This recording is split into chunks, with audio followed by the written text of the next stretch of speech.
So guys, for the first step, make sure you have the EA app fully closed. So you're going to click on the arrow in the bottom right of your taskbar, right click on EA, and then click on exit. Make sure that it's fully closed. And then once it's fully closed, for the second step, you're going to head over to search and type in %local app data %sign. Click on it. And then once you're on this, you're going to find EA Desktop and Electronic Arts. Delete both these folders. Don't worry, this is not going to uninstall your games. Instead, it's just going to sign you out of EA. So then once you go back to the EA app, you have to log in again. But don't worry, nothing will be deleted. So delete both these folders. EA Desktop and Electronic Arts, delete these both. And now for the next step, you're going to come back to the EA app. It's going to tell you to log in. You're going to log back into your account. Once you're back on your account, you're going to click on the three lines in the top left, and then click on Help, and then click on App Recovery, and then click on Clear Cache.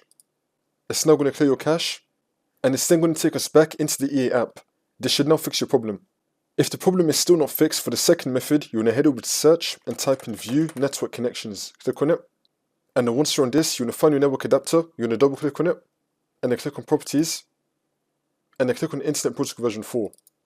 Now you're going to select Use the following DNS server address. You're going to make the first line 8888. And you're going to make the second line 8844. And then click on OK. And now after you do that, you're going to head over to search again and type in CMD. Then you're going to run it as administrator. And then click on yes. And then once you're on this, you're going to type in ipconfig /flush DNS. Click on enter. And now you're going to type in netsh winsock reset. Click on enter again. And now you're going to type in netsh int ip reset. And click on enter again. And now you just want to restart your computer, and then the problem should be fixed.